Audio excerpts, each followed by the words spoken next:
Yes, guys. Yes, people. Welcome back to Chelsea Fan TV. Welcome back to another episode of 5 Things We Learnt. Big up to every single one of you that's locked in. Hit the likes, subscribe, all of that crap. Do not be a Havertz, be a Pedro Netto, and hit that like button. Just like the way I just hit my mic just now. Goodness me. But yeah, it's good to be back, everyone. Shout out to every single one of you. Sadly, we're back after another 1-1 draw. We keep saying take the scalp. We didn't take the scalp again. But as annoyed as I am with the fact that we didn't win, I don't really feel too annoyed in terms of the way that we played. I'm going to touch on all of the things that we learnt in today's video, and we're going to delve into it a little bit more. But before I get into it all, I want to shout out our sponsors. Big up to Omely. Big up to Omely. With Omely, it's time to get in the game. Omely brings fans together like never before and lets them take center stage. Whether you want to host a live show, jump in as a guest, listen in, or simply connect with other passionate supporters, Omely is the place where true football conversations happen. The game doesn't just belong to the pundits, it belongs to the fans. The more you engage, the more recognition you earn. And with Omely, every fan has a voice in real time. This isn't a platform where you just follow the game, you live it. So if you're ready to be a part of something bigger, download Omely today. And let's bring football fans back home. Shout out to our sponsors, Omely. Shout out to everybody that's locked in. Hit the likes, subscribe, all of that. And yeah, that really feels like we could have won that one. We had opportunities in the first half. I thought we were building up play pretty well. Well, I say that there were some moments where we struggled with the Arsenal press. Like, Levi Colwill was struggling a little bit at times, but there was also moments where he fizzed in the ball well to Lavia and Caicedo, and we made some good counterattacks based off it. I think there was just an overall lack of consistency within the full 90, and that's kind of what cost us, if anything. Forward line was, again, inconsistent. It feels like the Manchester United game on repeat. Pedro Netto was just our best forward on either side of the pitch by an absolute mile. He was our biggest threat, especially in the first half. A lot of very dangerous crosses into the box that could have been handled a bit better. I think like Gusto had what was basically an open goal. Did have a bit of pressure on Martinelli, or was it Ben White? One or the other, but didn't get into the back of the net.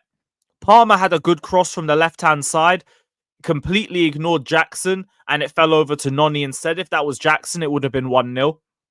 There was another opportunity to counter where the ball got to Cole Palmer, and there's a brilliant gap for Nicholas Jackson to play the ball into, and he doesn't do it. He plays to the left. That is Jackson through one-on-one with the goalkeeper, and this isn't Jackson from last season. I believe he's burying it if he gets that chance. Overall, just a bit frustrating. And my first point is that I understand that we're going to have games like this under Maresca. There are going to be frustrating points. I've said that throughout the start of the season, throughout the summer. I anticipate that there's going to be games where we don't look that bad, but I'm going to be left thinking that we could have done a little bit more. And I think this is just one of those games. If our touches didn't let ourselves down in build up, might have been a different game. If Palmer notices that Jackson run, different game. The Neto chances first half, different game. The defensive lapses in concentration, different game. That kind of feeds into my second point as well. But I'm going to delve into that a little bit more. But it was a game of margins. And that's why it's annoying that we've left this game with just a point, especially because it's Arsenal. You know how much I despise Arsenal. And we haven't beaten these scrubs in the last 2 years. We haven't won at home against them since 2018. I can't believe I'm saying that. Do you know how ridiculous that stat is? These men used to never win at our ground. Now we never win against them at our ground. And it was all there for the taking. That Arsenal team wasn't good. It wasn't good. I thought Partey did well. Odegaard was good in terms of progressing play.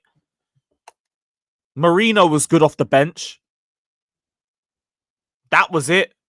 Centre-backs, like, we barely, like, seriously tested them.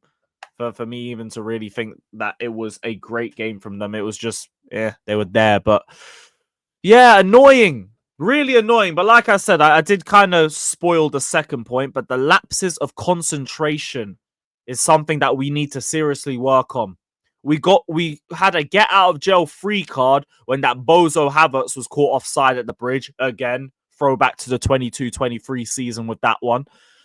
But we come out the second half and we show those same lapses. That goal that we conceded, I cannot emphasize enough how avoidable that goal is. It is so avoidable. Like, Noni doesn't track back, which he's got a lot better at, which is why I'm so disappointed in him for that moment, because he fumbled it. Gusto, ball watching, doesn't see the two Arsenal players on the far post. As a defensive structure, we are so narrow. The amount of space you afford Arsenal on the left-hand side is a sin. And then Robert Sanchez, bruv. Robert Sanchez, I swear I cannot be bothered for this guy. I've seen some people in the comment section of my last fan cam doing up coping, like, oh, but he made the Martinelli save and everything. I don't care. I don't care. Because how many times do I tell you guys, the further back you go, the less you're afforded mistakes. When you're in goal, if you make a mistake, it leads to a goal 9 times out of 10. Which is why I don't care about the saves that he made before or after that point. We conceded a goal. We didn't win the game because of that goal. And how you get beaten from that fucking angle is ridiculous. It's absolutely ridiculous. But man want to sniff copium and act like Sanchez has been doing a job for us. Oh, leave him alone. No, I want to win. I want to win games. And it's another big game and another big Sanchez howler. I can't be bothered for it. I can't be bothered for it. Maresca got to hold that one, though. For how good we were in terms of like the setup for the game.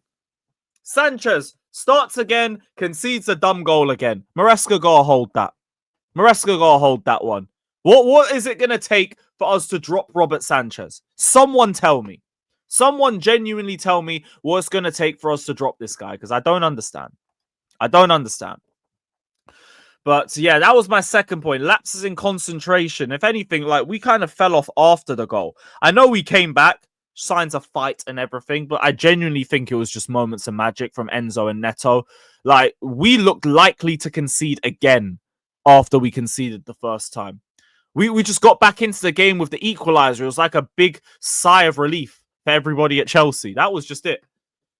But yeah, shout out to Neto, though. Again, nicely leading up to my third point. Yet again, Pedro Netto is shining. And he said a month ago that he wasn't producing his best football for Chelsea. And he was motivated and he was trying to get himself back to that level. I think we're starting to see it. Defensively and offensively, a threat on both wings.